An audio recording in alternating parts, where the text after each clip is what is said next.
Porque hay No, el no, Cantábrico por bueno, ahí. uno del Atlántico, otro del Ah, Cantábrico bueno. y otro del Mediterráneo, es que te cae. Y yo aquí, a la orilla del Tajo, que está lleno de algas y sin Que del peces y sin agua, Mediterráneo, coño. Ah, sí, Javi, coño, verdad. evidentemente, sí, vaya para Levante, ¿no? O sea, que estáis cada uno en una punta y yo en el medio, cabrón. Bueno, No, pues no lo tengo muy lejos, no lo tengo muy lejos. Asomo aquí por la ventana y lo veo. yo me asomo y no lo veo, pero lo huelo. El Tajo huele que apesta, no lleva agua. O sea que... Bueno, pues nada, habíamos quedado hoy para hablar un poquito sobre uno de los discos más de aquella manera, de un grupo importante como son Metallica, ¿no? Que es el tercer LP, que se tituló en su momento Master of Puppets, y que fue, pues, bueno, un disco importante. Y lo sigue siendo, es un disco importante dentro de la historia del rock en general y del heavy en particular y del thrash metal, si queréis, también es más particular todavía. Entonces, como tenemos costumbre de que aquí el último que llega es el que empieza a contar algo, pues el del Mediterráneo que empieza, por ejemplo. Cuéntate algo. Bueno, pues yo creo que soy el más joven, ¿no? De vosotros, ¿no? De aquí soy el más joven, con lo cual. Yo este disco salió, si no me falla la memoria, en el año 86. Yo no fue el primer disco que escuché de Metallica. El primer disco de Metallica que escuché, por más o menos, si la memoria no me falla, fue el Unjustice for All.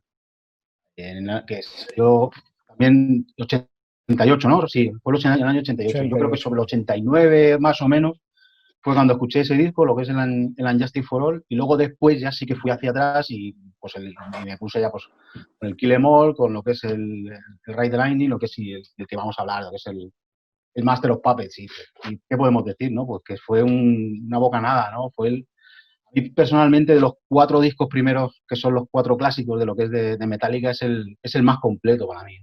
La pieza básica, lo que es desde el primer tema hasta el octavo cuando acaba, es el más compacto, lo que es el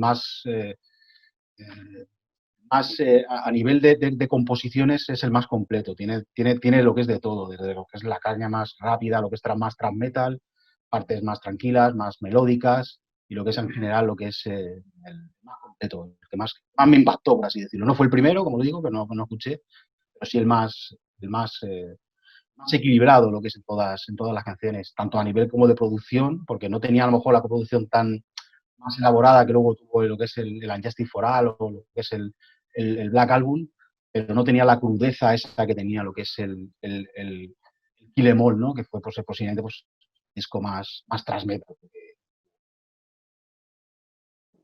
Hombre, elaborado, el Unjustice for All elaborado, lo que se dice elaborado, casi que menos, ¿no? A ti ese que no tenga Bueno, yo bajo. creo que tiene No, más fama que otra cosa, ¿no? Sí, exacto. No, Unjustice for pero All bueno, otro día si quería hablamos de él. A mí no me gusta un pijo ese. Pero no solamente porque no tenga bajo, ¿no? Porque los temas es que me aburre. Yo quitando One, que es un temazo y alguna otra cosa por ahí, me aburre un poco. Pero volviendo al Master of Puppets, para mí es de la trilogía básica de Metallica, para mí, porque otros dirán que es el Black Album y otro el Justice for All y tal, ¿no? Los 3 discos que grabaron con Cliff Burton, no es el que más me gusta. El que más me gusta es el primero, por aquello de la novedad, de la frescura, tal. Me gustó mucho luego el Rey de Lightning y este también me gustó mucho, pero no llegaba, yo lo veía que iba un poco para abajo. Yo sé que voy al contrario de todo el mundo, ¿no? Y seguro que vosotros vais a decir lo contrario, porque mucha gente considera este disco como uno de los discos más importantes dentro del thrash. A mí no, o sea, a mí me gusta mucho, es un pedazo de disco, es un clásico, es decir, desde el principio hasta el final son todo temazos, suena que te mueres, pero me gusta más, por ejemplo, los anteriores. Cuestión de gusto. Ahora, este disco te le pones y te le tragas de un hipío, que decimos en mi tierra, ¿no? Extremadura. O sea, te lo haces y de un trago te le comes, ¿no? Y eso, pues muy pocos, bueno, no muy pocos, pero solamente los elegidos pasa con ellos, ¿no? Es decir, que te lo pongas desde el principio y no puedas parar hasta el final, ¿no? Hasta que escuches la última nota, incluso te entran ganas de más. A mí me parece un pedazo de disco. No es el que más me gusta de Metallica, pero sí de los que más. Yo sí que perdonadme que a mí estamos comentando de este disco como uno de los grandes de lo que es del thrash metal. Yo, si te pones a comparar el sonido de este disco con clásicos del thrash metal, como pueden ser, yo qué sé, el Raining Blood de Slayer, el Season in the Abyss de Slayer, cualquiera de Sepultura, Anthrax, Exa de Exodus, cualquiera de estos. Yo creo que este disco va más allá de lo que es el thrash metal. No, payasos, ¿no? Como lo que es el Bathory, La Machine, ¿no? Canciones que son puro thrash metal, pero yo creo que este disco va mucho más allá. Clasificarlo como thrash metal, no sé, para mí se me queda corto. Es un disco mucho metal, es heavy metal con sus ramalazos thrash metal, con sus partes, todo, pero yo creo que es algo más. Sí. ¿Sabes lo que pasa, Javi? Que cuando hablamos de thrash metal, ¿no? La clave del thrash metal, ¿no? O su distinción y tal, aparte de lo que fue en la época, ¿no? Estamos hablando de una época en la que el hard rock, el heavy metal se vuelve más... A veces la palabra comercial suena más despectiva de lo que debería de ser, ¿no? Pero bueno, la entendemos, ¿no?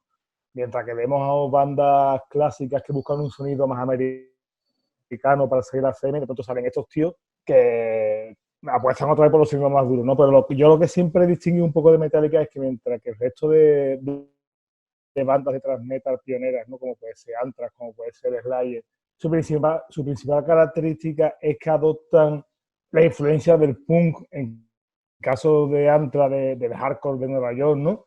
Metallica, lo que siempre defendieron fuera New Wave of British Heavy Metal, ¿no? Entonces, es quizás por eso su sonido más heavy metal, heavy metal de toda la escena atrás, si no tenemos a los cánones clásicos, es Metallica porque es lo que ellos siempre defendían, ¿no? Anthrax hablaban de, ¿qué te digo yo? Pues de Bad Brains, por ejemplo, ¿no? O de GBH.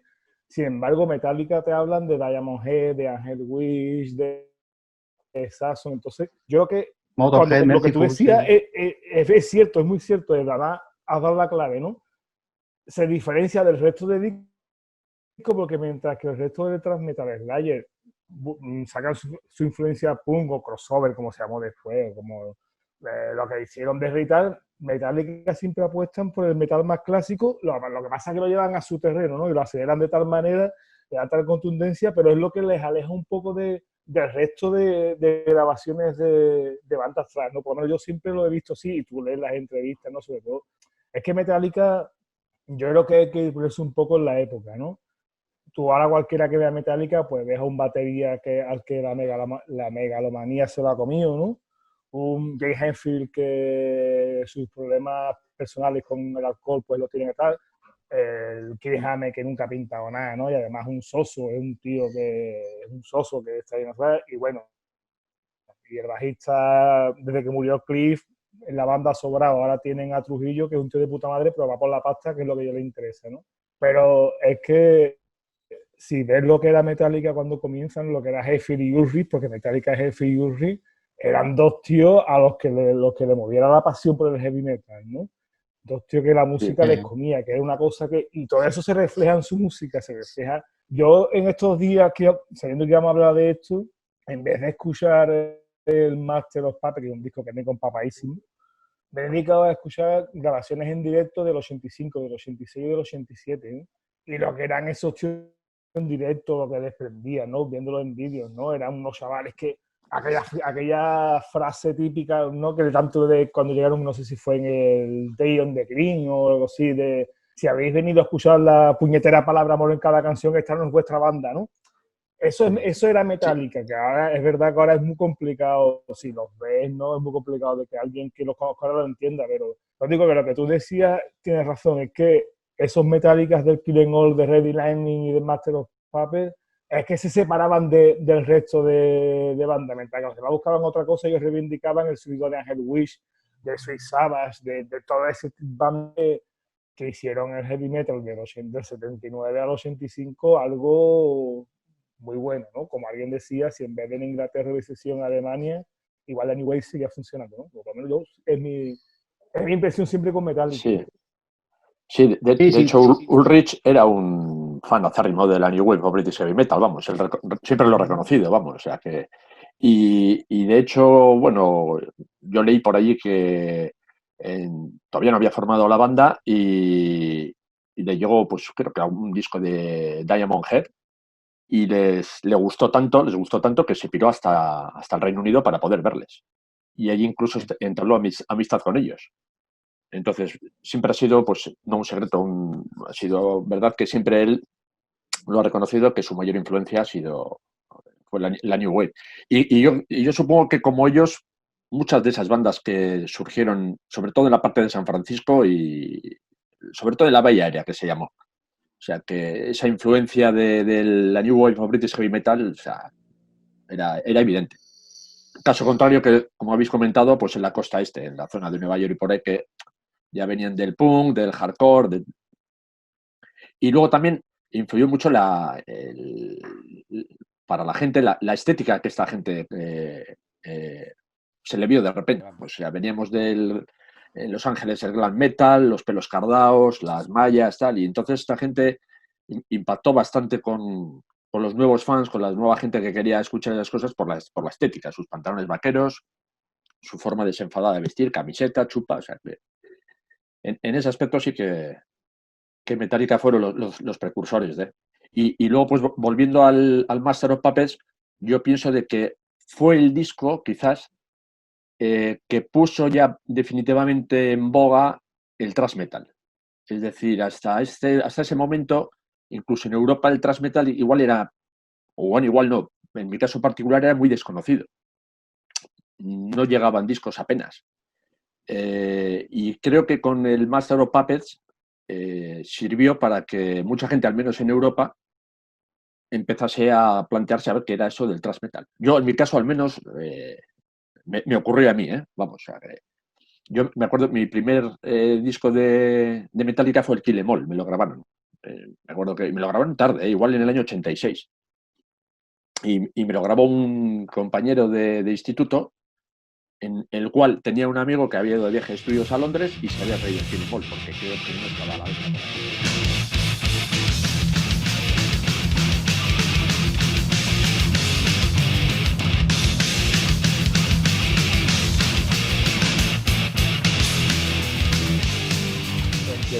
Es que antes, si hablamos de finales de los 80, los discos te llegaban vía Runner y después, si eran europeos, vía Noise Records. Y realmente todos escuchábamos los discos que llegaban a través de esa gente. Noise Records empezó a traer a Creator, a Coroner, a Halloween, ¿no? Que fue de no sé qué, y después Runner, que sí que traía todo el metal americano, ¿no? Y entonces, sí es verdad que llegase. Yo, Metallica, sí que al contrario que vosotros, yo los descubrí con el Rey de Lightning, ¿no? Que es mi disco de Metallica, ¿no? Las cosas, es el disco que más me gusta. Después entonces sería el Killing All y ya me encontré con el Master porque además, por ejemplo, en mi caso, ¿no? El Rey de Lightning es del 85, puede ser, 84, 85. 85. 84, sí. 84, que más o menos cuando yo empiezo a escuchar esta música, ¿no? Yo soy del 72 con 12 años y además fue un poco como descubro a Saxon, Maiden y Dio, hostia, hace que son más cañeros, de hace paso a Motorhead, de Motorhead a Venom y de Venom a Metallica, ¿no? Era todo seguido, ¿no? Y entonces era un poco, yo qué sé, esa explosión, ¿no? Pero lo que tú dices, sí es verdad que al principio costaba un poco de que los discos de Transmetal, yo creo que los de Transmetal de casi todo, ¿no? Porque Sí. También hard rock costaba muchísimo que llegase, ¿no? Te llegaban Poison, Motley Crue, Dokken y tal.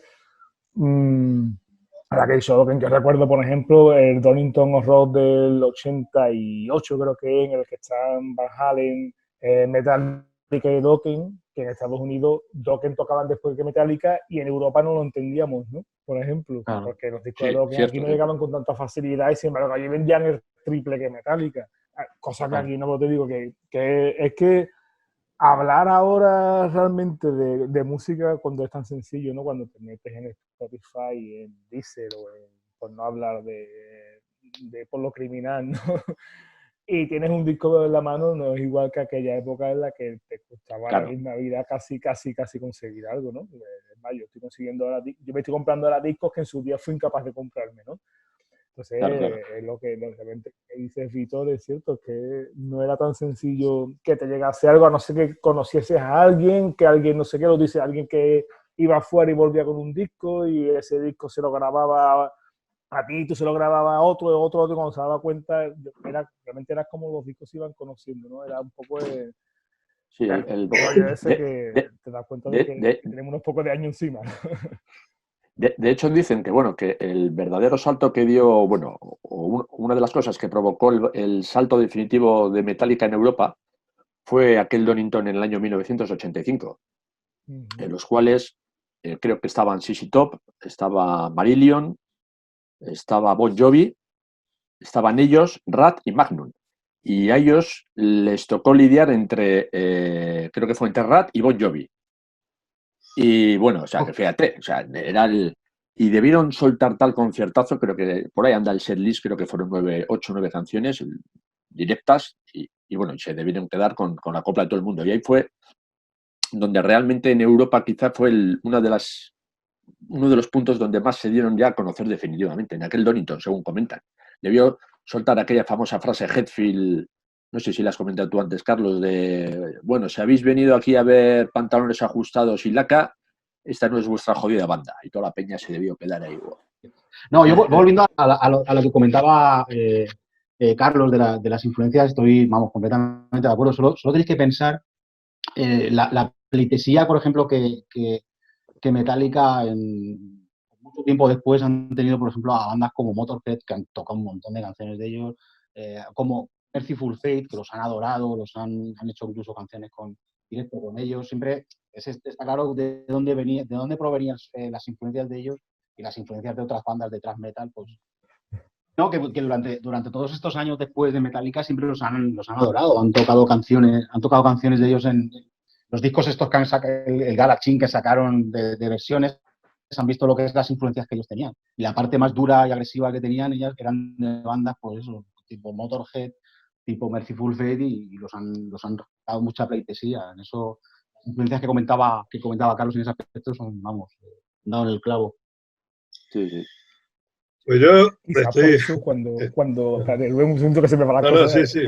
Tira. Porque hay lo que hizo Javi, además como lo que pregunto a los tres, quizás por eso cuando Metallica, que oye, que yo entiendo que los tiempos cambian, la música cambia, ellos se quieren apuntar al carro, sacar load, reload y tal, pero cuando sueltan ese discurso que del heavy metal se ha quedado antiguo, es adolescente, no sé qué, quizás por eso mucha gente no entendimos eso, ¿no? Porque eran de pasar unos tíos que defendían esa música, ¿no? Que la defendían como tal, a de pronto querer justificar su cambio de estilo echando mierda sobre lo que habían hecho siempre, ¿no? Y les costó mucho fans, pero quizás porque se habían convertido robándole el título a un disco de los Judas en los defensores de la fe metálica, ¿no? Y de pronto ese golpe, yo creo que mucha gente no llegamos a entenderlo, ¿no? Ni ya al final Sí. ellos mismos se dieron cuenta de que No, fue una cagada, que tuvieron que recular, porque sin ir más lejos, en la segunda edición del Bilbao BK Live, aquí en Bilbao en 2007, que estuvieron ellos de cabeza a cartel, junto con Iron Maiden, ese día, esa noche, desgraciadamente yo no pude estar, pero por otras circunstancias que no vienen al cuento, ese día, que en 2007, dentro del setlist del concierto, se cascaron el Master of Puppets entero. O sea que... Y venían ya de sacar la castaña, ya habían sacado Senenger, creo, ¿no? Me parece. ¿Qué año era? Sí, sí. Senenger, ¿en qué año lo sacaron? No, 2000. ¿de qué año hablabas tú, y tío? algo, sí. Sí, y el concierto este del Bilbao 2000... BK Live fue en 2007, o sea, y se cascaron en Cobetas, donde hacían el concierto, el Master of Puppets entero. O sea, que al final tuvieron que Medio. recular y decir, coño, que aquí lo que nos ha dado fueron nuestros primeros años Es que yo, y con mi respeto hacia la banda en general, claro, yo estoy muy de acuerdo con el análisis que habéis hecho. Hoy estoy flipando porque estoy de acuerdo con todo lo que habéis dicho. El análisis que ha hecho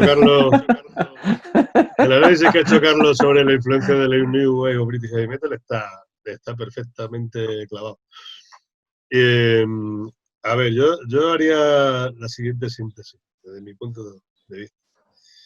Metallica le pese a quien le pese, inventaron un estilo. Digo le pese a quien le pese porque hay quien dirá, no, eso ya lo hacían Venom, ya. No, Eso ya lo hacían Motorhead, ya. No es lo mismo. No es lo mismo. Ahora me explico. El Bay Area, pues estaban también Exodus. Y había un montón de bandas, sí, ya. Sí, todo eso es cierto. Pero la seña de identidad del thrash, desde el punto de vista, iba a decir técnico, bueno, es que no quiero ser pedante, pero hay algunas cosas del thrash metal que se repiten en el thrash metal, pero no se repiten en otros estilos. Por ejemplo, las cuartas, el abuso de las cuartas, los acordes de semitono, es decir, va de semitono en semitono.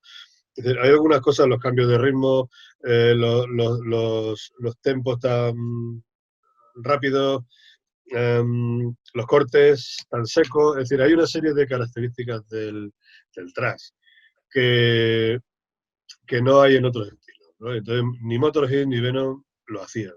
Sí tenían otras características, otras cosas que sí tomaron. Pero Metallica cogieron parte de eso y parte de esto otro que contamos. Y eso no se había oído nunca. De hecho, la primera vez que yo escuché a Metallica, bueno, yo y todo mi entorno y toda la gente, fue cuando llegó con un programa local de aquí, de esta ciudad, de un locutor ya desaparecido, amigo íntimo del Pirata, por cierto, pues lo puso y nos quedamos todos flipados, como diciendo, ¿qué hacen esto? O sea, la primera sensación fue de extrañeza cuando puso el Kill Em All, ¿no? Los temas del Kill Em All, dije, bueno, esta gente, tío, ¿de qué va? Pues esto no se había visto nunca, era la primera vez que se veía. Ahora, y nos quedamos un poco así como no sabíamos de dónde nos había venido la hostia, ¿no? Un poco bromí. Luego ya cuando te familiarizas con ese tipo de sonido tan raro, con esos solos tan deslavazados y con esa, no sé, con esa forma de cantar, con esa melodía tan escasa y tan cortita de rango, ¿no? Un rango ahí melódico muy, muy pequeñito. Pues cuando te familiarizas con eso y empiezas a escuchar otras cosas también de ese estilo, te das cuenta de que hubo muchos que copiaron cosas de Metallica, porque no había otros contemporáneos que lo hicieran, por lo menos que hubieran salido. Seguramente sí los había que lo habían hecho, o que lo estaban haciendo, en el entorno de la Bay Area sobre todo, ¿no? Pero no habían salido a la luz, es decir, fueron los primeros, entre comillas, que lo hicieron, ¿no? Ahí tuvo mucha influencia, efectivamente, la cultura musical que traía Lars Ulrich, que es danés y que venía de Europa con toda esa cultura, más todo lo que Hetfield pudiera aportar, pero también estaba Dave Mustaine, ¿eh? Y Dave Mustaine es un tío que luego con Megadeth ha demostrado que la línea o gran parte de la culpa, entre comillas, que tenía el hecho de que Metallica bebieran tanto de la New Wave British Heavy Metal y fueran más heavy, como decía Carlos, que otras cosas, era porque Mustaine también estaba ahí haciendo mechanics y haciendo temas que luego fueron Metallica puro, ¿no? Y a partir de ahí construyeron un estilo que lo mantuvieron durante al menos 3 discos, con unas pequeñas variaciones. A partir del Master of Puppets hicieron una serie de cambios en los tempos de las canciones, en la pesadez de las canciones, en la repetición de los acordes, que denotaba varias cosas. Primero, un poco falta de ideas y segundo, un intento de cambio hacia otros terrenos que eran menos thrasher, ¿no? El thrash estaba en pleno apogeo y justo es curioso que inventan, entre comillas, otra vez, un estilo y cuando el estilo está en pleno apogeo cambian radicalmente, se van a otro lado, ¿no? Dan una vuelta de tuerca más y hacen cosas que muy diferentes. Aunque también en el Master of Puppets hay cosas que son distintas de los otros dos. Por ejemplo, el tema que más me gusta a mí es el Welcome Home Sanitarium, ¿no? Que tiene esa intro con ese arpegio de guitarra y que va increciendo y que luego le mete esa caña que le mete, que repite luego en el One, en Justice for All. Pero o sea, son cositas, pequeñas cosas que van introduciendo en este disco, en el Master, que no tenían en discos anteriores, a la vez que van manteniendo otras de discos anteriores, ¿no? Entonces, la evolución fue lógica hasta aquí. Ahora, a partir de aquí, hubo una serie de bandazos, como pollos sin cabeza. Hicieron el Justice for All, luego hicieron el Black Album, que no tenía nada que ver y que estaba muy en sintonía con lo que se hacía como rock alternativo y tal. Y luego ya lo que vino después fue para llorar, ¿no? O sea, hasta ahí, o sea, ahí terminó. Yo, para mí, Metallica como banda que me interesa, termina con este disco. Es decir, luego hay cosas interesantes, pero los 3 primeros discos de Metallica, hasta este justo, para mí es una trilogía fundamental para entender el thrash metal. Aunque no sea thrash metal puro y duro como decía Javi, ¿no? Pero sí, es decir, dentro de lo amplio que pueda ser el estilo, evidentemente es thrash metal, luego tiene componentes de otros estilos, ¿no? Incluso muchos de los componentes del propio thrash luego derivaron en el speed metal, en el death metal, en fin. Hay variaciones de ritmos, de ritmos de guitarra incluso, y cosas así, ¿no? Pero aquí está la base, y la base procede claramente de la New Wave of Heavy.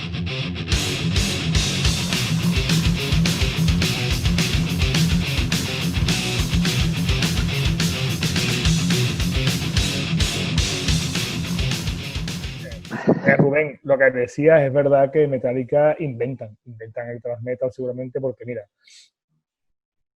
yo para las fechas no tengo mala cabeza para las fechas, ¿vale?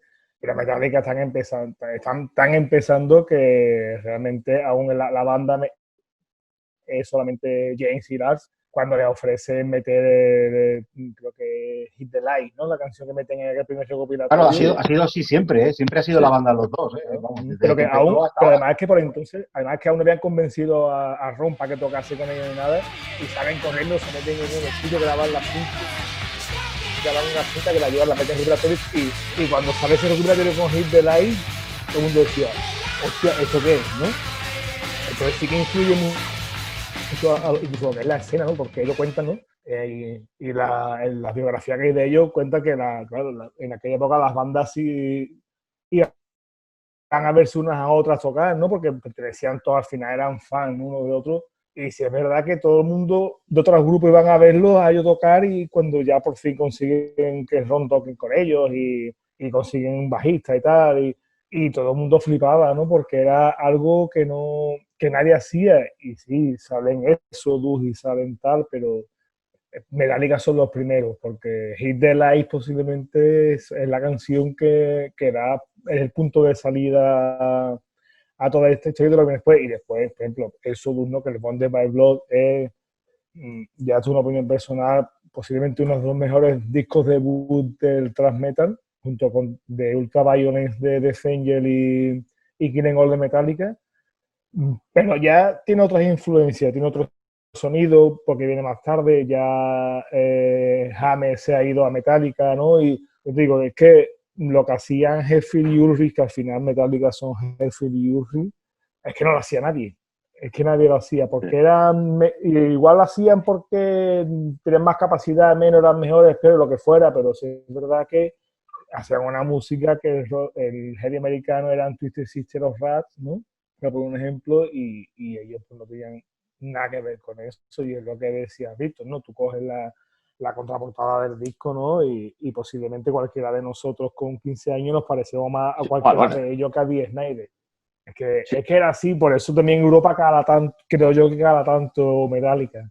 Sí, y luego la carpeta interior, que le sale la foto esta que tienen por aquí, no sé si se verá bien, esa foto en el sofá con la camiseta de los Misfits, con las birras ahí. Con las birras, no sé, era, o sea, mostraban una estética y una cercanía hacia los nuevos chavales que se había perdido quizá pues con lo que habían en Estados Unidos en aquel entonces, con lo que con el glam, con el hard rock y con entonces los chavales quizás en ese aspecto también se identificaron mucho con eso y obviamente pues con la música, porque lo que dices tú, el primer tema que grabaron, Hit the Lights, que lo grabaron para Metal Massacre, creo, ¿no? Sí, exactamente. Que luego fue el creador de Metal Blade Records. Brian Slagel, ¿no? Brian Slagel, eso es, que creo que a Brian Slagel, según leí, se conocen en un concierto de Michael Schenker,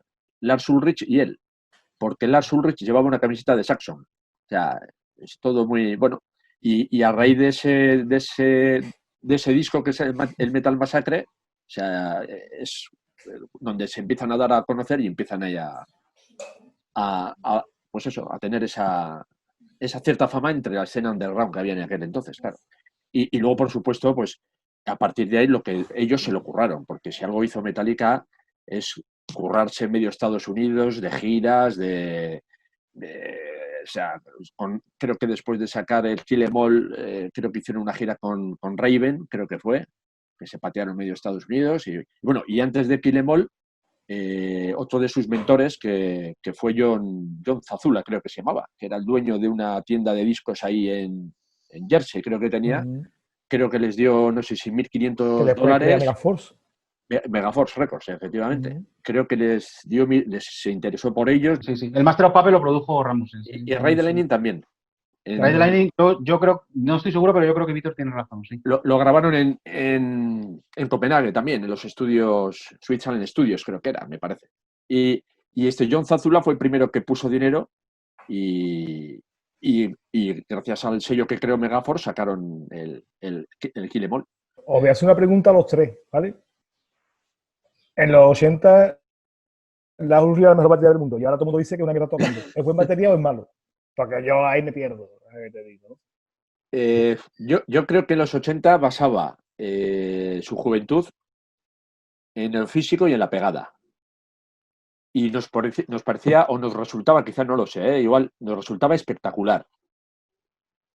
Buen batería, yo no soy músico, pero su involución después ha sido tela marinera, no lo sé. Rubén, que es músico, lo puede... nos puede... Es que esto da para mucho, tío. Es que esa pregunta tiene tela, ¿buen batería o mal batería? Ni bueno ni malo. O sea, no es mal batería, pero tampoco es buen batería. ¿Qué quiero decir con esto? Cualidades de un batería. Lo primero de todo, que sea capaz de llevar el tempo de forma regular. Eso es lo primero. Un batería tiene que marcar el tempo, tiene que marcar la velocidad y tiene que ir siempre al mismo ritmo. He dicho ritmo, no quería decir ritmo. El que marca el ritmo es el bajista. El tempo, ¿vale? Ejemplo de baterías que iban a su puta bola. Phil Taylor, de Motorhead. Hacía lo que se le los cojones. Una vez aceleraba, otra vez se frenaba. Eso le pasa a todo el mundo, ¿vale? Hay algunos que son más regulares. Hay auténticas máquinas tocando en el sentido de que son metrónomos, ¿no? En ese sentido, Lars Ulrich no es un metrónomo, ¿vale?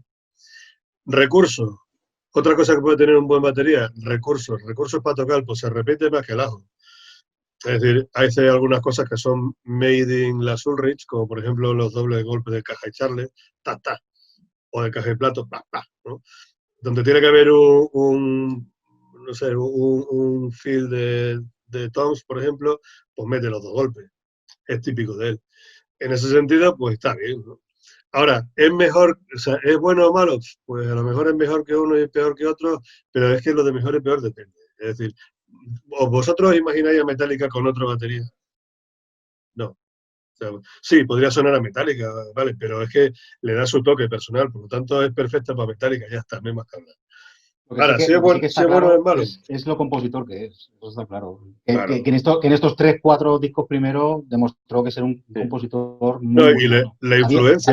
Sabía lo que quería, con las influencias que tenía, claro. Se juntó con Hetfield, lo unió todo y hostia, hizo verdaderos temas. Si os fijáis, en todos los discos, está él, que es compositor de ellos. Eso algo ha tenido que tener.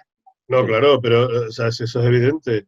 Ahora, es un tío que tiene unos recursos limitados, eso es verdad.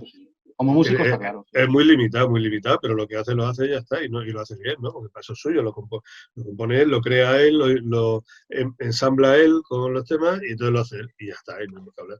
Ahora bien, si me comparas a Lars Ulrich con...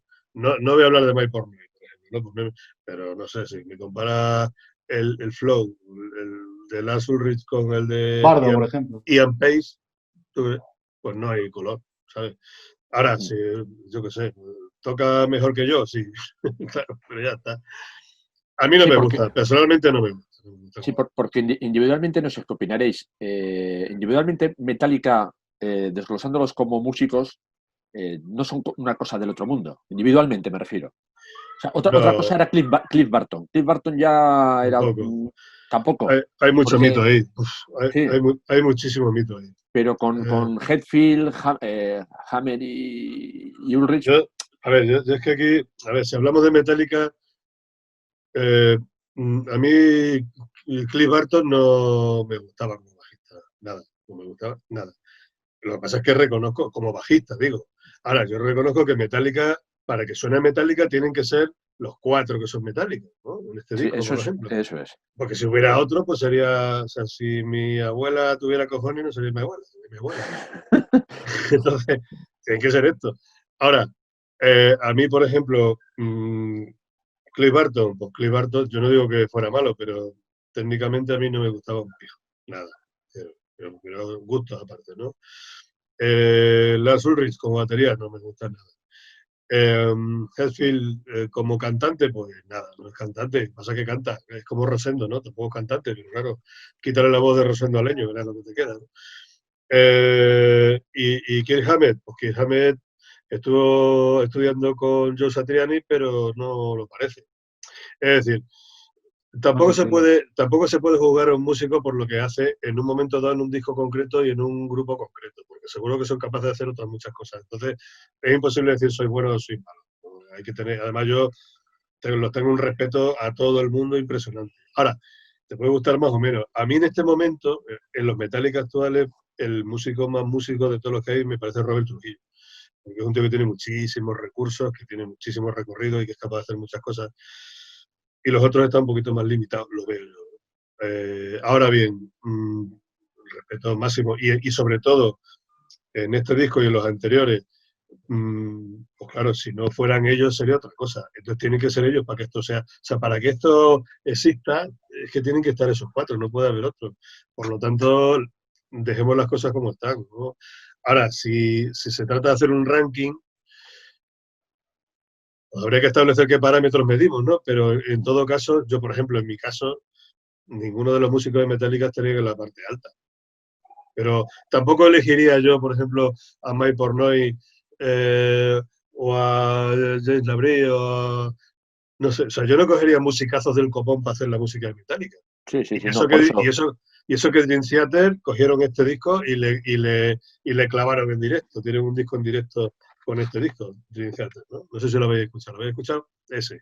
Sí, yo lo tengo, sí. Ese pedazo de disco, ¿no? Y suena que te mueres y son capaces de hacerlo. Pero claro, no se trata de reproducir lo que otros han hecho, se trata de hacerlo. Créalo y hazlo. Es decir, primero créalo. Porque vale, Orión, poner un ejemplo, Orión, un instrumental de 8 minutos y pico, en el que gran parte del protagonismo se la lleva Cliff Burton. Te voy a decir, Orión, pues un pedazo de canción que te caga. Pero es que no se trata de ir demostrando a cada segundo lo que soy capaz de hacer, ¿no? Se trata de hacer música. Entonces hicieron esto y me parece cojonudísimo. Y seguro que te llega el mejor bajista del universo y lo reproduce de puta madre, pero coño, créalo.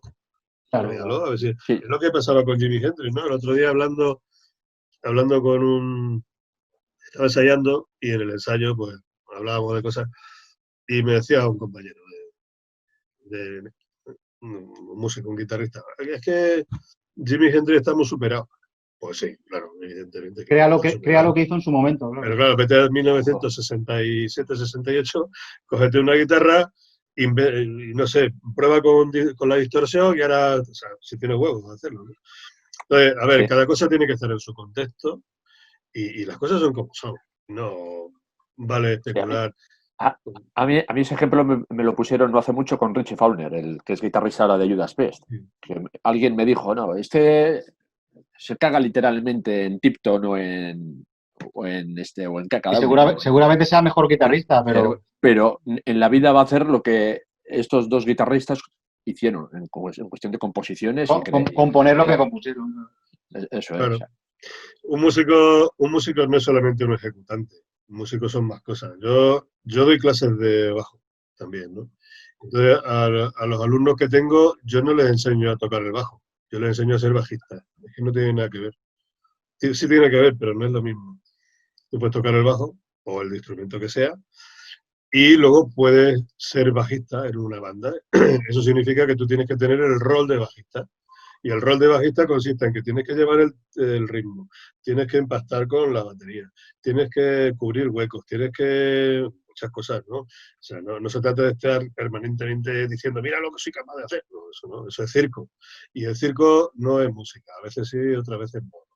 Sí. Entonces, bueno, después de todo este rollo que acabo de deciros, a mí me parece que está como está. Lo que pasa es que sí es verdad que Cliff Burton, desde mi punto de vista siempre particular y con todo el respeto que me merece, que es mucho, creo que la gente le sobrevalora. Está bastante sobrevalorado. Él tenía su sonido, saturaba el Rickenbacker o el Ibanez o el que tuviera, que lo he visto con varios, y era capaz de hacer cosas, pero por ejemplo la mano derecha, la técnica de mano derecha a mí no me gusta. Si cogéis algún vídeo de Metallica antiguo y veis algún primer plano del estudio del otro día, de la mano derecha veréis que la mano derecha no tiene mucha soltura, es muy, no sé, no tiene, que decir, pierde muchas posibilidades porque la mano derecha no la aprovecha bien, por ejemplo. En ese sentido, pues a lo mejor técnicamente no es un tío muy... Ahora, lo que hacía, pues coño, lo que hacía, fíjate si estaba bien, que fue capaz de crear 3 obras maestras como fueron los 3 primeros discos de Metallica. Por lo tanto, aunque hubiera tocado con el pie, joder, pues toca con el pie y hace eso, pues macho, de puta madre, ¿no? Lo que Ese ocurre es es el que, contexto. sí, lo que ocurre es que al final, quizá como ha pasado con cantidad de músicos que han fallecido jóvenes, que pasan automáticamente a la mitificación, Claro. sin desmerecer a Cliff Burton, ni mucho menos, ¿eh? Yo también soy de los que piensa que esos 3 discos son... Pero siempre se suele tender, en cuanto alguien fallece temprano o por circunstancias, se tiende muy fácil a la mitificación. Y Y sin Sí, embargo, el tiempo a quitar crédito. sí, eso es. Yo por saber un poco, ya sabéis que los Simpsons son los que siempre se adelantan el tiempo a todo. Hay un capítulo en el que Bart Simpson se convierte en un batería de jazz de puta madre, se lesiona el brazo, tiene que dejar de tocar y dice, yo antes era batería y ahora soy Phil Collins, ¿no? Un poco adaptarlo Sí. a Jane Urri, a la Urri, perdón. Y también yo creo que muchas veces lo que suele ser el músico bueno o malo también depende del gusto tuyo de tu disco, ¿no? Porque a mí me dicen la mejor batería de hard rock y yo sin pensarlo digo Cozy Powell. ¿Por qué? Porque ha tocado en discos que a mí me encantan. Y ahora llega uno que es un conocimiento y me dice, pues no, pues mejor que Cozy Powell de 30.000, coño, para mí es Cozy Powell, ¿no? Y posiblemente en este tipo de cosas sea así, ¿no? En aquella Es que época, pues, el el mejor guitarrista era adjetivo, Ingrid Martin, claro, pero es que el mejor batería siempre era el la adjetivo Woody, ¿no? mejor o peor, ese tipo Sí, de, Claro, sí. difícil. es muy subjetivo, es que... claro, bueno, Yo siempre he sido enemigo también de eso, ¿eh? Este es mejor que, este es mejor. A mí me gusta más o menos. para que algo sea mejor o peor tienes que medirlo, tienes que ser capaz de medir. ¿Y cómo mide? Hay algunas La cosas que se música, pueden medir y otras no. Yo si queréis, se puede medir lo que decía al principio. Por ejemplo, una característica fundamental de un batería tiene que ser que sea capaz de llevar el tiempo bien, que sea un metrónomo. Eso, porque eso da seguridad al resto del grupo, ¿no? Entre otras cosas. Entonces, ¿se puede medir eso? Sí, porque tú puedes poner distintas baterías y decirle, venga, a ver, lleva el ritmo. O marca el tempo y y luego lo comparas en un espectrógrafo y ves quién se ha acercado más y quién se ha acercado menos y dices, pues mira, este lleva mejor el tempo que este. Eso se puede hacer, porque se puede medir. Ahora, ¿cómo mides tú qué te voy a decir yo? No sé, si un break de batería es mejor que otro break de batería? Pues a lo mejor también se podría hacer si todos los golpes van a tempo, si entra, si no entra. Bueno, se podría medir, vale, un poco relativo. Pero es que no. En música, en el arte en general, no podemos decir mejor o peor. Porque lo primero que hay que hacer es meterse, y esto lo repito mucho, y aunque no estemos saliendo del tema, me apetece decirlo. Lo primero que tienes que saber, para saber si una cosa es buena o mala, es qué estaba en la mente del que lo creó. Porque yo muchas veces hablando de la movida, y madrileño me refiero, y más cosas, pues siempre sale el tema de que si son buenos, si son malos, si son regulares. Entonces, claro, primero tendrías que meterte en la cabeza del tío que lo creó para decir, bueno, voy a hacer esto. Pues claro, si tú quieres dar un la y dar un si bemol, pues evidentemente está mal hecho. Pero si tú quieres dar un la y das un la, pues has ejecutado lo que tú querías hacer. Otra cosa es que ese la entre o no entre, ¿no? Armónicamente se puede medir, pero a lo mejor es que yo quería meterlo fuera de la armonía. Y yo quería meter una nota que estuviera fuera de la escala o fuera de tal, para darle un toque no sé qué. Y entonces, pues resulta que está bien hecho, ¿no? Sí, sí. Pero claro, para eso tienes que saber qué es lo que está pensando el tío que lo está haciendo. Si tú lo escuchas sin saberlo, pues lo primero que te viene a la cabeza es, coño, esto no suena bien. Esta nota que hay aquí desentona o tal. Pero es que a lo mejor resulta que el que lo ha hecho lo quiere hacer así, ¿no? Entonces, claro, sería una cosa que no te gustaría, pero no puedes decir que esté mal hecho. Podrías decir, pues esa sería de la escala, porque esta nota no entra aquí. Bueno, sí, vale, pero no está mal hecho. Es que yo quería hacerlo así, porque me ha dado la gana, por ejemplo, ¿no? Si esto no pasara, no habría evolución de la música. Porque igual que el shock de Metallica la primera vez que lo escuchas, cuando dice, bueno, estos tíos están todo el rato en cuarta, que no lo hacía nadie, entonces todo el mundo hacía quinta o power short, ¿no? Y tal. Pero de repente estos tíos y van de semitono en semitono, sí, dando un sonido un poco... O incluso luego cuando hubo otros estilos más oscuros, más lúgubres, o con el death metal que va... Pues claro, alguien que no esté iniciado en esto puede decir, bueno, ¿esto qué coño es? Pero claro, es que detrás de todo eso hay un proceso creativo, hay un proceso de imaginar lo que quieres hacer y luego de plasmarlo en la música. Sí. Bueno o malo es muy difícil. O sea, yo nunca utilizo la palabra bueno o malo. Me gusta más o me gusta menos, pues sí, eso sí. Y Pero es que más que bueno o malo es el ser capaz de lo que tú dices del shock, ¿no? Yo, por ejemplo, tú has dicho del shock y a mí me ha venido a la cabeza Faith No More. Yo no sé si son buenos o malos, pero yo la primera vez que escucho de Real Thing, digo, ¿esto qué es? Enganchaba toda la vida ese disco. ¿Por qué? Porque nadie... Igual sí había gente que lo hacía antes, pero son los primeros que se te ponen delante, ¿no? Muchas veces eso es lo complicado, más que ser bueno o malo, lo complicado es ser capaz de hacer algo que sea transgresor, ¿no? Que sea capaz de cambiar, que se salga un poco de...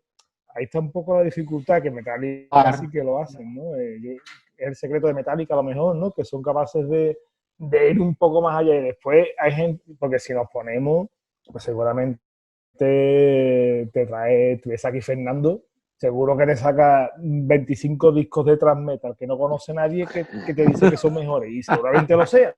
Sí. No, ¿verdad? Controlamos, pero el disco que a ti te hizo y he descubierto esos 25 que son mejores que no conoce nadie, posiblemente fue el Killing All o el Friday Night Night Master of Puppets, ¿no? Yo creo que ese es el mérito que tienen este tipo de bandas, ¿no? Y este tipo de...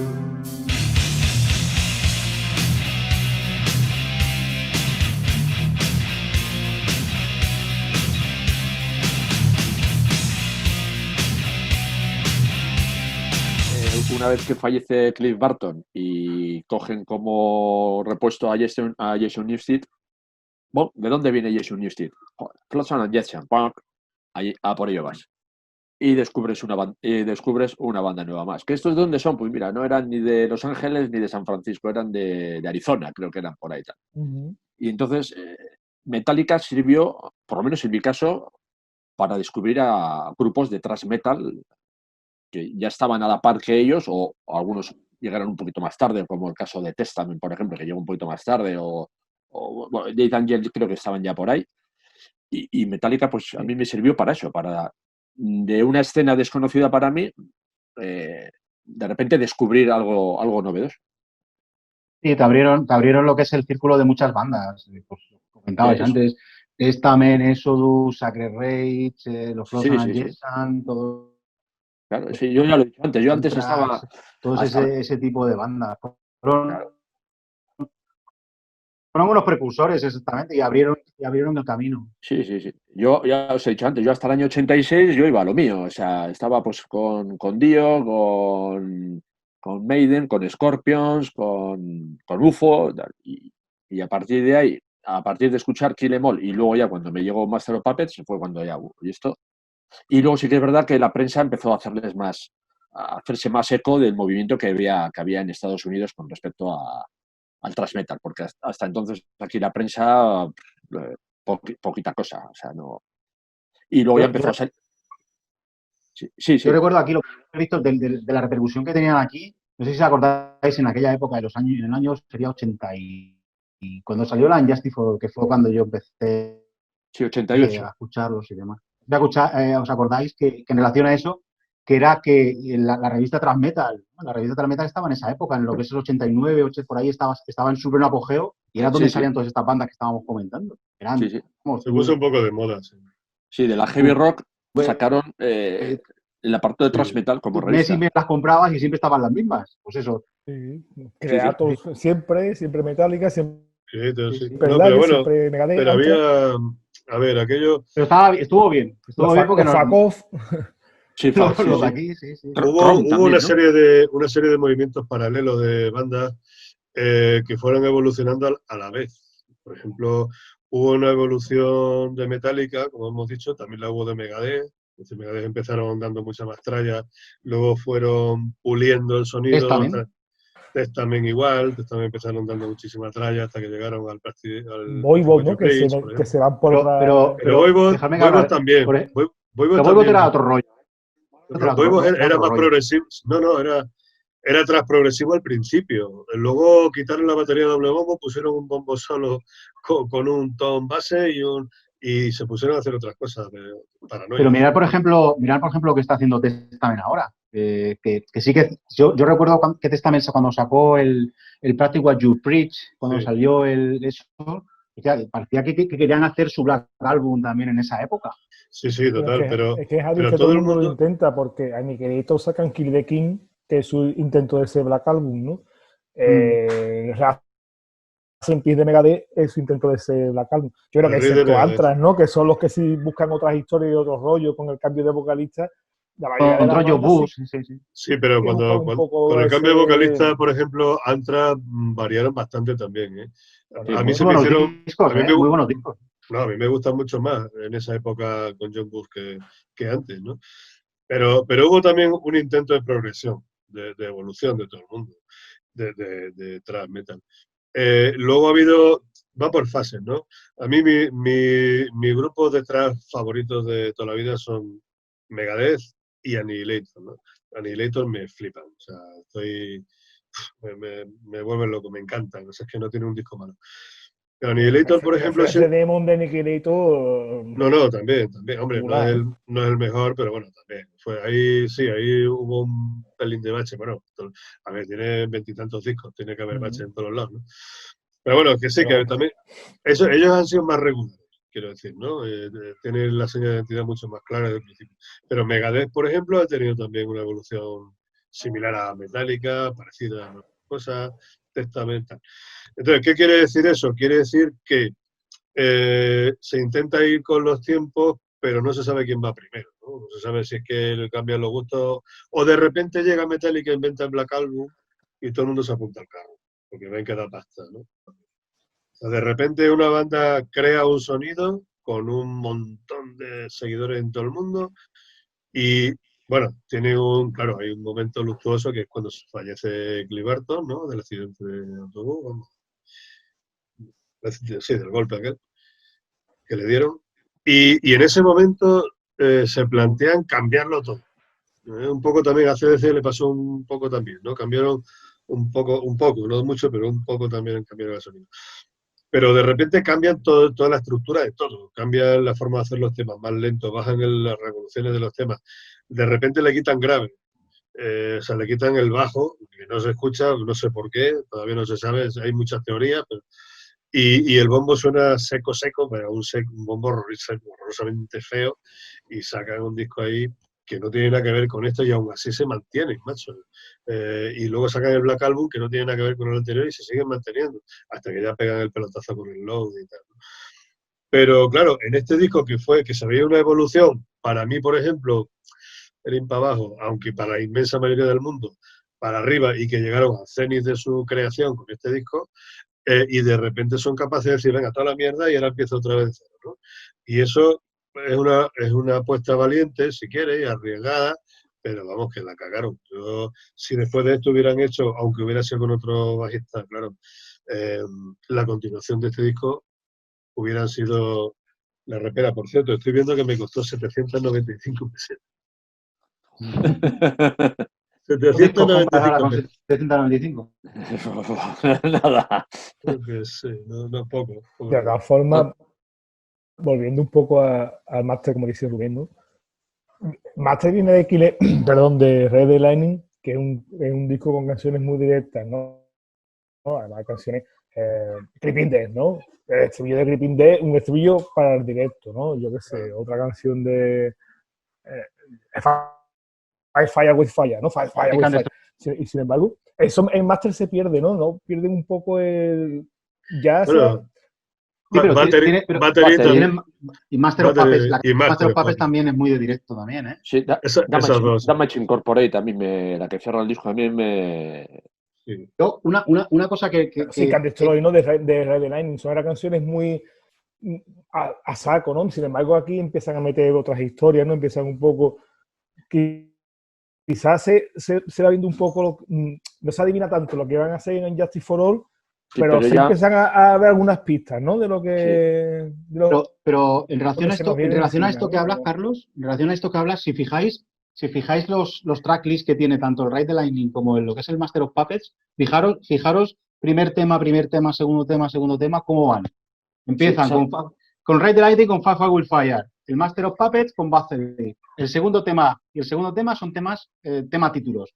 Ride the Lightning, Master of Puppets. Son temas, entre comillas, bastante parecidos, donde ya empiezan a meter más melodías y cosas de Orión. El otro está el Call of Cthulhu, que es el último. Pero siguen una similitud bastante parecida. Sí. Un patrón. Sí. Y tienen esos de unión bastante fuerte, aun estando... Estoy completamente de acuerdo con lo que estás diciendo, que se les veía un paso diferente a nivel quizás más de melodía, más pasajes más instrumentales, que también Ride the Lightning los tenía. Recordar que Ride the Lightning, el tema, también tiene sus partes melódicas, Fight to Black tiene sus partes más melódicas también, pero sí que fue un paso adelante, sí. Sí, se parecen mucho. Y otra de las cosas que la banda ya quería dar ese paso fue cuando cambió de compañía.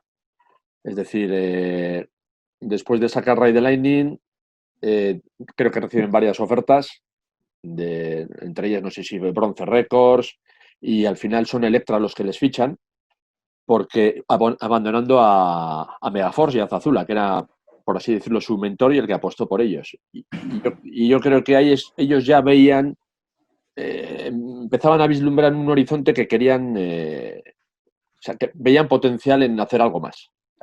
Que de hecho se comenta de que fans en la época que les dieron bastantes palos por abandonar Megaforce y fichar ya por así decirlo, por una compañía de discos más... Era de Vértigo. Sí, luego aquí era Fonogram, sí. Sí, eso es. Luego aquí lo distribuyó también todavía. Además creo que con Ride the Lightning salió con Megaforce, pero luego al fichar por Elektra, creo que Elektra sacó una tirada de... una reedición del Ride the Lightning que llegó a vender 100.000 copias una vez que... Entonces ahí ya la banda yo creo que ya veía que tenía un potencial, que podían aspirar a un poquito más. ¿Puede ser que Master of Puppets fuera el primer disco de oro que tuvieron? Sí, creo que sí. Me suena que sí. Sí, porque Ride the Lightning lo fue... El primer disco que tuvo... Me suena que sí. Me suena que sí. Ride the Lightning lo fue, pero 3 años más tarde o por ahí, Ride the Lightning es el efecto rebote. Haces Master y te compras Ride the Lightning después. Eso es. Lo que les ayudó mucho también al sacar Master of Puppets, que salió en marzo del 86, que inmediatamente salieron de gira por Estados Unidos con Ozzy. Sí. Y eso también pues les sirvió como una especie de trampolín tocar con Ozzy en aquella época que estaba en su pleno apogeo, época Bacarte Moon o algo así, ¿no? Por ahí sería, ¿no? No, creo que está de Ultimate Sin, me parece. Ultimate Sin es del 86, sí. Creo que era aquella. Sería por entonces. Claro. Es que Ozzy, para los teloneros, Ozzy o Sharon, mejor ojo que ellos no han tenido nadie, ¿eh? Motley Crue, Metallica,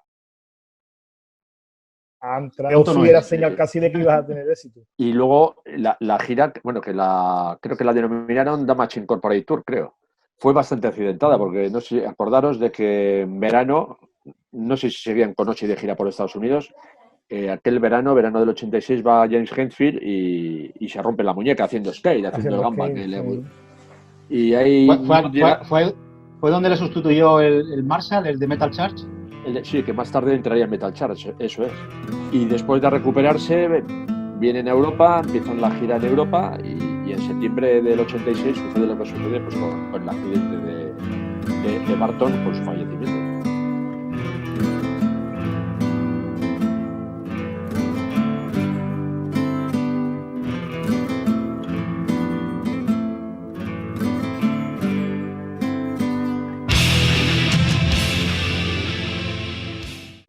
que se ha perdido la figura del productor, tío, que era algo muy importante en los discos, ¿no? Y ahora los grupos se lo producen ellos solos y... Pero eso no es sé, solamente... antes tú cogías un disco y mirabas quién lo producía, ¿no? Y era hasta casi importante, ¿no? Es que, Este disco está oye, producido por tal, no van sé en qué. relación, Ya se ha perdido a los totalmente, ¿no? estudios.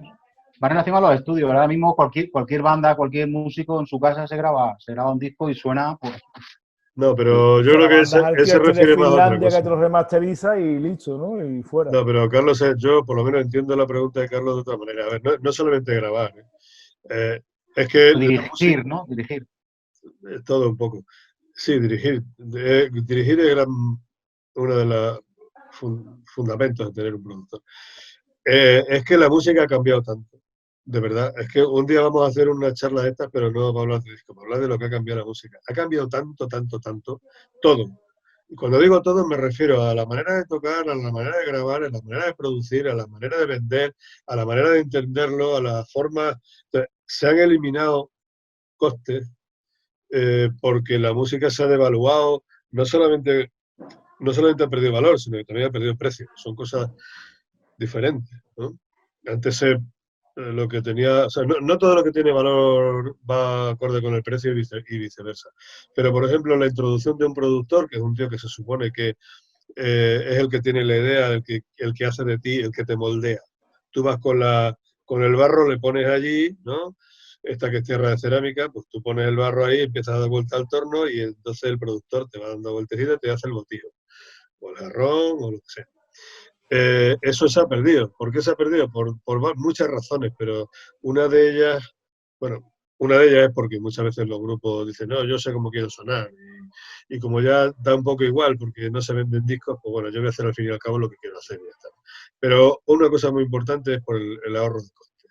Es decir, un productor, un grupo que quería garantizar que sonaba, pues hay un montón de nombres ilustres, ¿vale? Que son capaces de hacer que tu disco suene y chimpum. Pero eso ya no se lleva. ¿Por qué no se lleva? Porque es que vale muy caro. Y la figura del productor pues solamente se queda para aquellos que se lo pueden permitir, que son los grupos, los artistas que venden todavía muchísimos miles de discos y que les es rentable, ¿no? Porque como decía Carlos antes, es verdad, es que tú veías Michael Bublé, por ejemplo,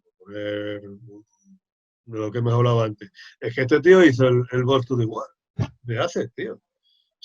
Es que, ¿cómo suena ese disco? Un disco del año 1983. Te coges ese disco, te le pones y suena que flipa. Pues ¿cómo no le van a llamar la gente? Oye, yo quiero sonar como eso, ¿no? Es que sonando así, pues es evidente que si tú eres capaz de hacer que yo suene como eso, con lo que yo hago, lo que tú hagas y no sé qué. Aparte que luego los productores pues eran tíos que te maquillaban. O sea, hay ejemplos clarísimos de bandas que son pésimas. Bueno, lo de pésimo, póngase entre comillas, ¿no? Bueno, bandas que no son para tanto y que llega un productor y consigue de ellas cualquier... En relación a esto que estás diciendo, Rubén, fíjate, recuerda la importancia que tuvo Bob Rock en el Black Album de Metallica. Claro, fue, vamos, fundamental. Sí, aquel documental que hicieron, bueno, que sacó, cómo grabaron, como tal, vamos, es que los dirigió a todos, esto es así, así, así, así. Mandaba más él en el sonido que la propia banda. Claro, vamos, es que tú te pones en manos de un productor y es él el que te moldea. El que hace el botijo es él, tú llevas el barro. Pero eso se ha perdido en gran... Ha cambiado todo tanto.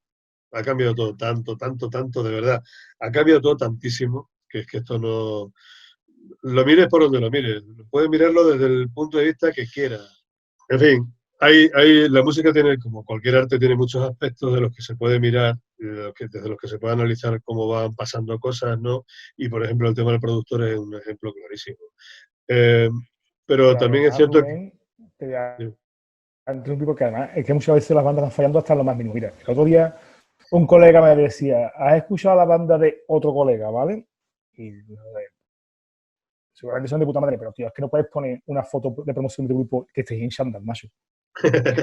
Y tenían una foto que uno de ellos uno estaba vestido que parecía sacado de un disco de los 80 y al lado estaba el otro en chándal. no puedes hacer eso.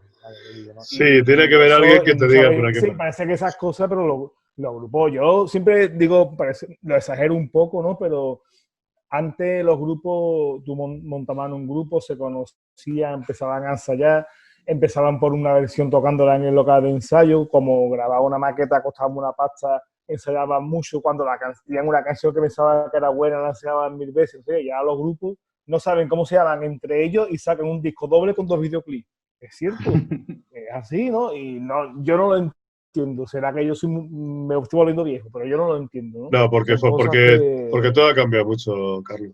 Es que ha cambiado muchísimo. Es que cualquiera te graba un discazo. Es que cualquiera toca 1000 veces mejor que tú. Es que cualquiera te vende ya, o sea, es que ya no se venden discos, es que ahora se venden canciones y ni se venden. Es que ahora, o sea, es que todo es tan, es que no tiene, es que yo tengo ahí una pila de discos y vosotros ahí detrás y los tengo ahí y vale, ahí están y ocupando espacio.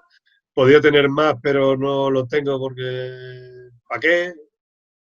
Es que todo ha perdido todo valor. Y muchas veces el esfuerzo, bueno, muchas veces, digo, la mayor parte de las veces el esfuerzo no se ve recompensado. Entonces, es muy complicado sobrevivir ahora mismo como músico, es decir, dedicarte a la música como forma de vida en este momento, ahora mismo, es muy arriesgado, muy arriesgado. Y puedes ser un enorme músico, un enorme compositor, puedes tener unas ideas estupendas, puedes tener lo que quieras, que dedicarte, o sea, decir, voy a ganarme la vida con esto ahora mismo. Ahí puedes ganarte la vida durante una temporada haciendo determinadas cosas, porque no todas, que eso ya entraremos en otro momento. En algunos sitios te pagan, en otros no. Lo del caché, el famoso caché solamente vale para algunos, para otros no. Porque antes tú ibas y decías, cobro tanto, pues te contrataban, ahora te dicen, no, tú cobras lo que quieras, yo te pago tanto, si quieres vale, si no, no. Entonces los hay que dicen, pues mira, pues te den por culo, y los hay que tragan. Entonces, bueno, se van aprovechando. La ley de oferta y la demanda en este caso está del lado de quien tiene la sartén por el mango, que son las salas que te contratan o las empresas. Tal. En fin, es que ha cambiado todo tanto que yo creo que esto daría para 40 programas de estos, ¿no? Pero bueno, nos hemos ido a hacer puñetas del Master. Vuestro tema favorito, tema del disco, ¿qué os gusta de él? ¿Qué temas os gustan de ellos? Pues a mí, clarísimamente, el Welcome Home Sanitarium. Yo también me quedo con...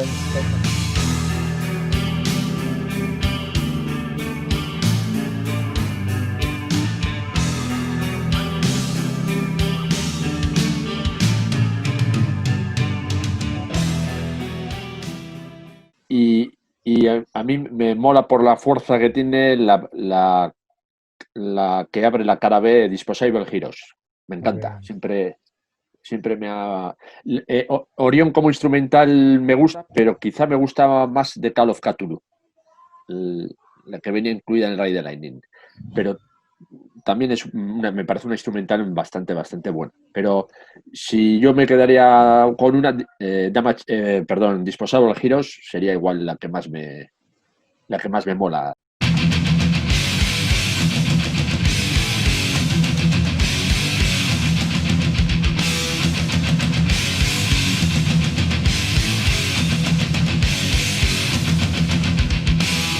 Yo en este aspecto voy a ser muy clásico y a mí lo que es el tema anónimo, el Master of Puppets, me encanta.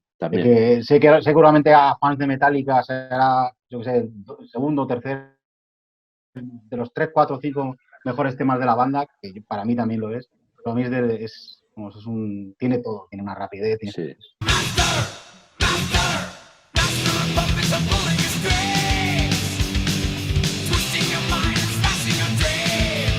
Y el que sí descartaría igual para mí, The Thing That Shall Not Be. No, nunca me llegó a... Pues a mí es una canción que me gusta mucho. Sí. Es que tiene, como es una canción con otro tempo, quizá, ¿no? Está ahí en medio como... Es que está muy mal metida esa canción, porque está entre, o sea, Battery, Master of Puppets, The Thing That Shall Not Be y Welcome Home. Sí. Está ahí incrustada. Pero bueno, igual en otro sitio... No, pero ahora está bien, mismo la también esa canción. Yo lo que decía antes es que si algo tiene, bueno, este disco tiene muchas cosas buenas, ¿no? Pero hay una cosa que ha conseguido este disco que son que es, primero, que esto sea un icono, es decir, esta portada es icónica. Sí. Ya no solo porque lo veas en camiseta, sino porque cuando uno piensa en Metallica se acuerda de esto. Poca gente se acuerda del Kill Em All o del Rey de Lightning, aunque el Rey de Lightning, la portada del Rey de Lightning es cojonuda, ¿no? Pero la portada Es que un se te viene a la portadón. mente es esta, ¿eh? Porque, Sí. o incluso si quieres, al Justice for All también un poco, ¿no?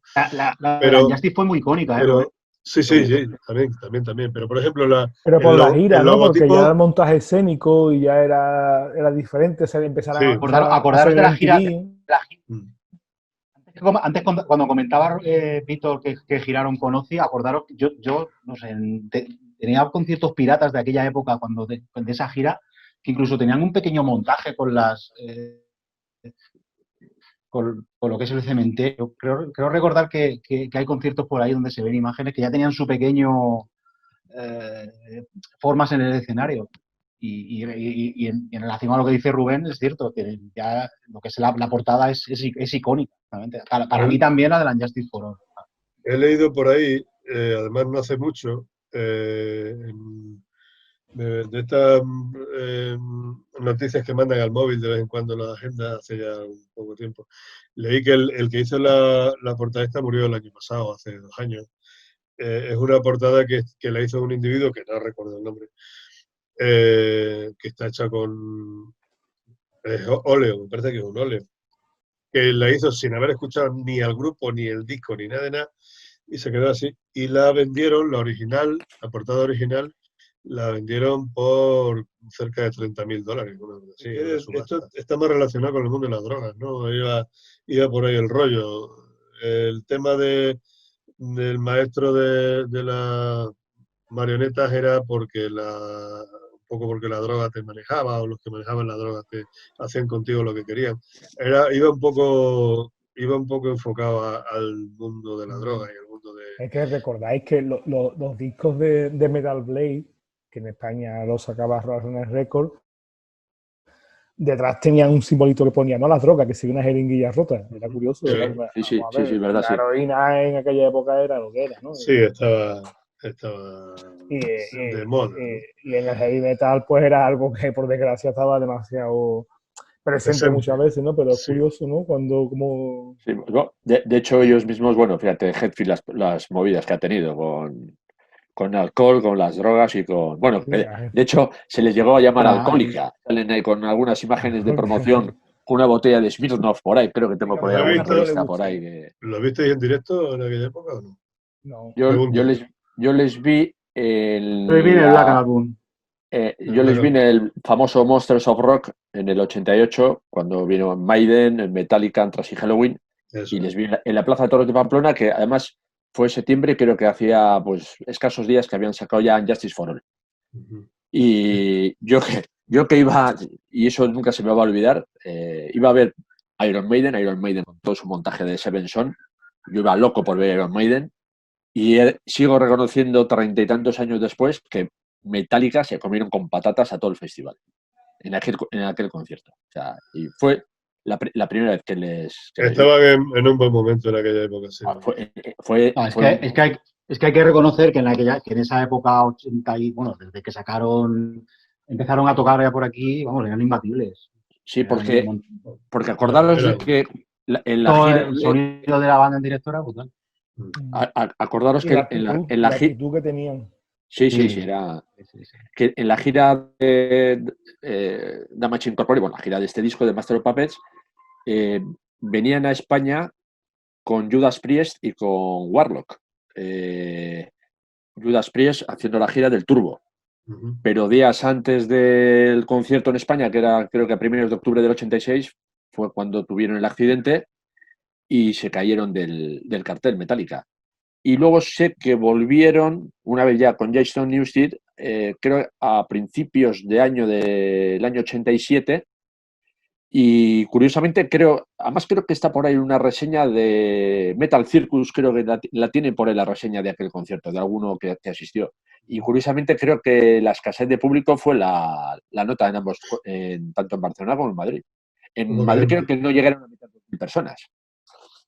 Y luego ya sí que definitivamente ya el año siguiente, el año 88, ya fue cuando ya Master of Puppets ya se había ya rodado, ellos mismos sabían, fue cuando ya pues... De todas formas, los grupos en directo siempre suelen, aunque hagan discos mediocres, los grupos, sobre todo este tipo de grupos, en directo suelen dar la talla, ¿no?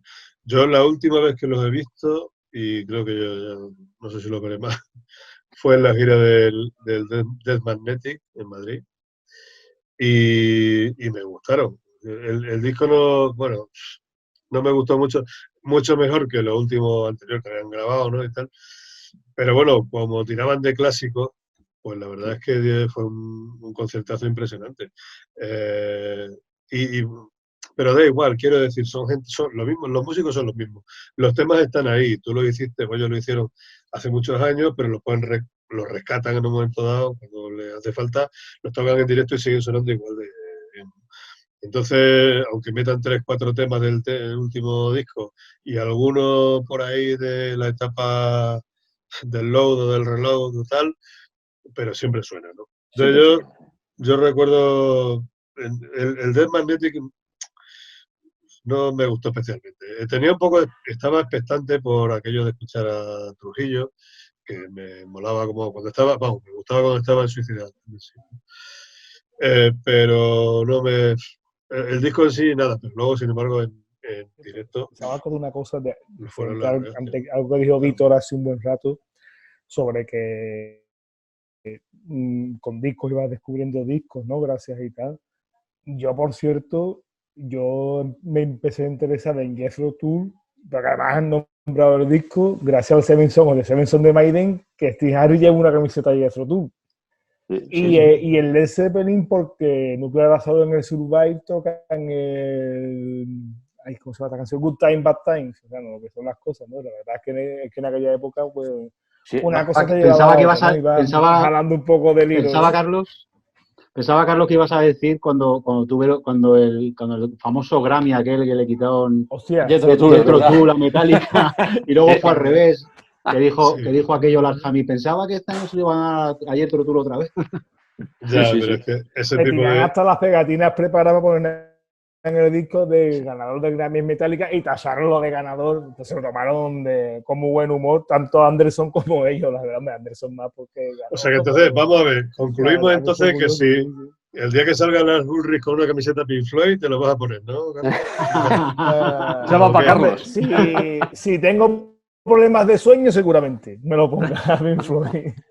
Que no sea Pink Floyd. Nada, yo agradeceros de verdad que me habéis llamado para esta reunión de antiguos S&Ps. Sí, así los tengo auténticos y verdaderos. Así que nada, estoy para lo que queráis para la próxima vez y encantado. Un placer. Que por cierto, así un paréntesis, ayer hizo 18 años que nos conocimos Rubén y Carlos en Madrid viendo a Dream Theater. Joder. Sí, ayer hizo 18 años, aquella que era la sentinelera que ya empezábamos y lo vimos en la Riviera y ayer hizo 18 años. O sea, me acuerdo de la época porque mi mujer estaba embarazada de nuestra segunda hija, que va a cumplir a 18 años. Y ahí estuvimos compartiendo sudor a punta pala, que hizo un calor que se cagaba la perra. Y tengo una foto por ahí que a la salida de la Riviera, que estamos un montón de ellos. Sí, hicimos una foto allí, sí, está verdad. Rubén, está Carlos, y luego con Carlos tengo una en el Caos de Vallecas, que terminamos allí. Sí, que luego fuiste por ahí de Pingo y yo me tuve que venir para acá. ¿No? Sí, cuando iban de fiesta yo iba. Sí.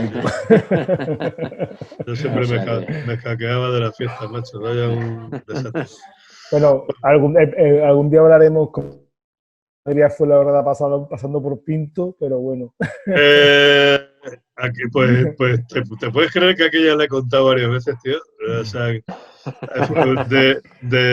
de Leganés a Fuenlabrada y hicimos 80 kilómetros hicimos, ¿no? Por lo menos, joder. Pero es que me desorienté, tío. Vivía en Fuenlabrada. En Fuenlabrada, que ya vivía en salimos. ¿Qué concierto era? ¿Qué estuvimos viendo? En el 2004. Sí, 4 de noviembre o por ahí fue. Bueno, yo no me acuerdo, la fecha no me acuerdo. De noviembre o así.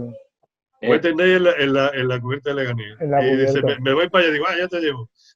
No, llegamos, al final llegamos, pero nos fuimos, no sé si a... Llegamos, más tarde de lo que sierra, ¿no? pensamos, pero llegamos. Pero, a ver, Madrid es justificable, pero es que yo me he llegado a perder en Vitoria, ¿eh? O sea que... Y me ha costado salir de Vitoria, ¿eh? De noche, o sea que... Cuando salimos de una esquena que fuimos a ver, creo que Scorpions, o que estaban cayendo rayos, truenos, centellas, y Vitoria es la ciudad de las rotondas.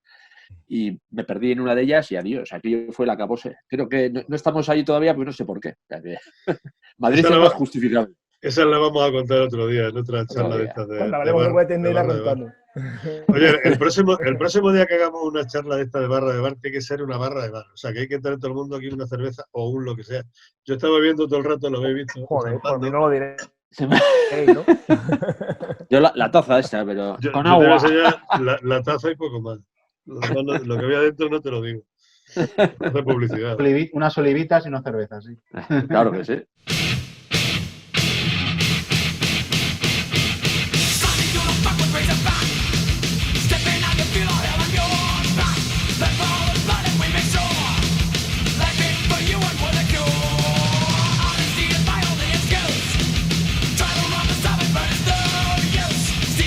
Bueno, chicos, pues venga, nos dejamos por aquí, ¿vale? Un abrazo a todos. Sí, que tengo Un que abrazo. a Fernando. Adiós.